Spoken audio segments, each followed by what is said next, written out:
Naam, asante kwa kuendelea kuwa nasi na sasa ni habari za biashara na uchumi.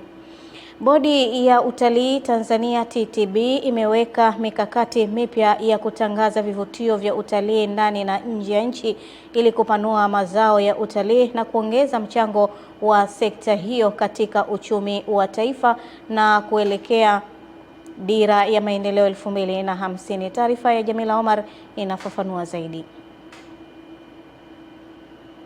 Bodi ya Utalii Tanzania TTB inaeleza kuwa mikakati mipya inalenga kupanua mazao ya utalii zaidi ya wanyamapori, ambapo mkurugenzi mkuu wa TTB Ephraim Mafuru anaeleza kuwa mkakati huo unahusisha utalii wa michezo, afya, dini, nyuki na utamaduni. Mikakati hii tumeiandaa kwa kuzingatia dira ya 2050 lakini pia na ilani ya uchaguzi ya Chama cha Mapinduzi kilichoko madarakani, na kimetupa mwelekeo wa nini kinatakiwa kufanyika katika sekta ya utalii.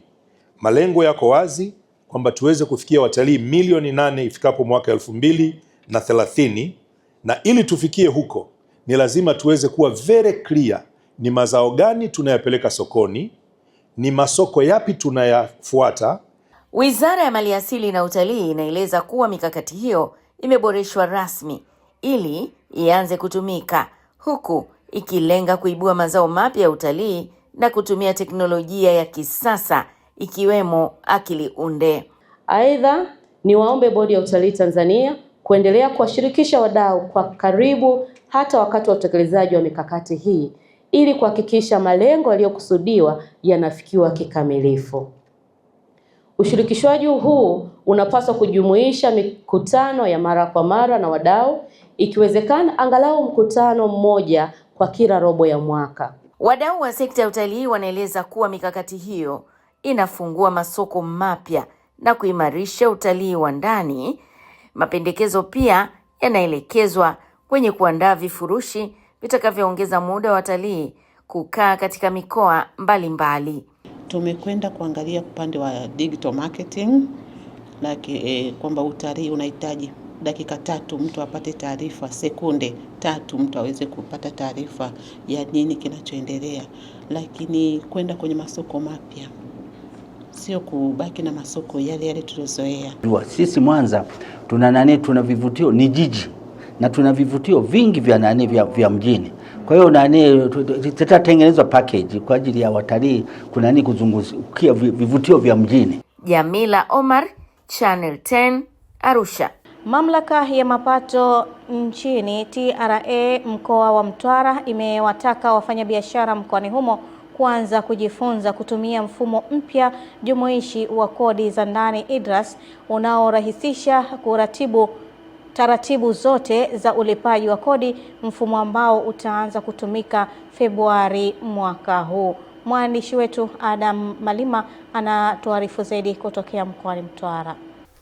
Akizungumza wakati wa mafunzo ya jinsi ya kutumia mfumo huo mpya wa IDRAS, kaimu meneja wa TRA mkoa wa Mtwara Daniel Katamboi amesema mfumo huo utarahisisha ulipaji na ukusanyaji wa kodi, ambapo wafanyabiashara wote ndani ya mkoa wa Mtwara watapatiwa elimu ya jinsi ya kutumia.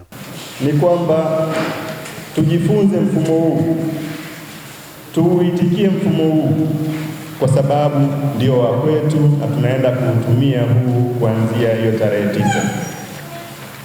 Hiyo mifumo mingine itakuwa imezimwa. Kwa wito kwa watu ambao labda ni wa wilayani, TRA inakwenda pia kutoa mafunzo haya kuanzia wiki ijayo. Kwa hiyo wasijisikie kwamba hawajajumuishwa katika hili. Tunakwenda kuwafikia. Wakizungumzia mfumo huo mara baada ya kupewa mafunzo ya jinsi ya kutumia, wafanyabiashara wanasema mfumo huo utatatua changamoto za ulipaji wa kodi. Tunakwenda kupata mafanikio makubwa katika kugundua yale mapungufu ambayo wahasibu labda walikuwa wanatengeneza. Sasa tunakwenda kupata uwazi wa kutosha. Lakini wengine ni wale wafanyabiashara wapya ambao wanakwenda sasa kujifunza biashara. Ni matumaini yangu tukishiriki pamoja katika kuhakikisha tunayaona mafunzo umuhimu wake na kazi iliyofanyika, tunapenda kwa walipa kodi wazuri na serikali inaweza kusimamia vizuri.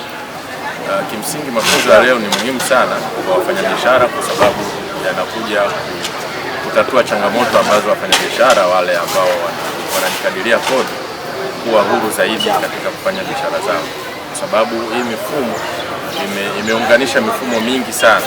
Kutoka mkoani Mtwara, Damarima Channel 10.